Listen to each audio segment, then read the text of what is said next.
Atos dos Apóstolos, capítulo 4. Enquanto Pedro e João estavam falando ao povo, chegaram os sacerdotes, o capitão, os guardas do templo e os saduceus.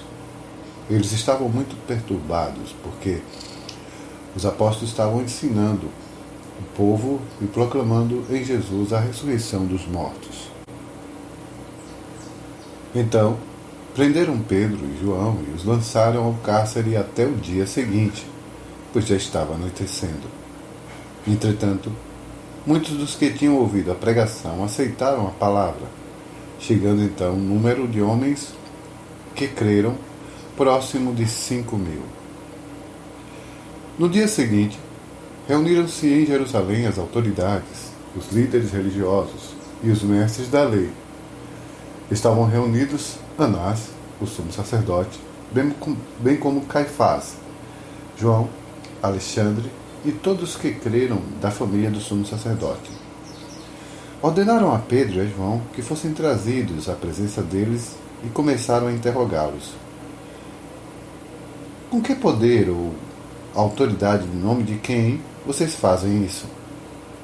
Então Pedro, cheio do Espírito Santo, lhes declarou: autoridades e líderes do povo, visto que hoje somos questionados em relação a um ato de caridade praticado em favor de um homem doente e sobre o modo como foi curado, tomai conhecimento vós todos e todo o povo de Israel, de que, em nome de Jesus Cristo Nazareno, aquele a quem vós crucificastes, porém a quem Deus ressuscitou dentre os mortos, sim, por intermédio desse nome, é que este homem está aqui, diante de vós, plenamente curado.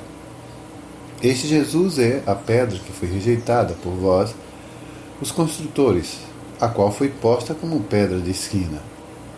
E, portanto, não há salvação em nenhum outro ente, pois, em todo o universo, não há nenhum outro nome dado aos seres humanos pelo qual devamos ser salvos. Observando a coragem de Pedro e de João, e tendo notado que eram homens simples e letrados, ficaram perplexos e começaram a reconhecer que eles haviam convivido com Jesus. Além disso, como podiam constatar diante dos seus olhos a presença daquele homem em pé, fora curado, nada podiam alegar contra eles. E por isso, ordenaram que se retirassem do sinédrio e começaram a discutir entre si, argumentando: que faremos a estes homens? Pois todos os habitantes de Jerusalém sabem que por meio deles foi realizado um sinal miraculoso, comprovado, o qual não temos como negar. Todavia, para que isso não se divulgue ainda mais entre o povo, vamos intimidá-los, exigindo que a ninguém mais falem sobre este nome. Então, convocando-os novamente, ordenaram-lhes que não falassem, tampouco ensinassem sobre o nome de Jesus. Contudo, Pedro e João propuseram-lhes: julgai vós mesmos se é justo diante de Deus obedecer a vocês mais do que a Deus. Pois não podemos deixar de falar tudo quanto vimos e ouvimos. E os ameaçando ainda mais, os deixaram ir, pois não conseguiram encontrar motivo algum para castigá-los. E o povo estava extasiado, louvando a Deus pelo que acontecera. Pois o homem que se operara o milagre tinha mais de 40 anos. Assim que foram soltos, Pedro e João buscaram a companhia de outros amigos e contaram tudo o que os chefes dos sacerdotes e os líderes religiosos haviam dito.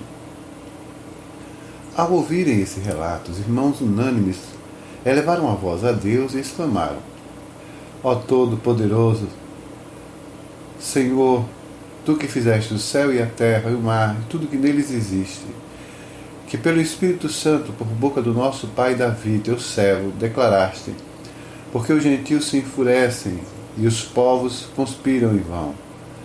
Os reis da terra se levantam, os governantes se ajuntam em oposição ao Senhor e contra o seu ungido.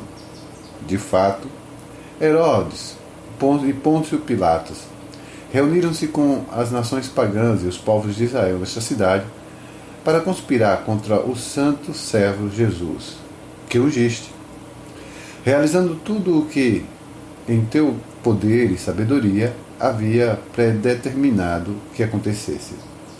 Agora, pois, o Senhor considera as ameaças deles e capacita os teus servos para proclamarem a tua palavra com toda a intrepidez. Estende a tua mão para curar e realizar sinais e maravilhas por meio do nome do seu santo servo Jesus. Assim que terminaram de orar, tremeu o lugar onde estavam reunidos e todos ficaram plenos do Espírito Santo e, com toda a coragem, saíram anunciando a palavra de Deus. E da multidão dos que criam, um só era o sentimento e a maneira de pensar. Ninguém considerava exclusivamente seus bens que possuía, mas todos compartilhavam tudo o que possuíam entre si. Com grande poder, os apóstolos continuavam a pregar e testemunhavam da ressurreição do Senhor.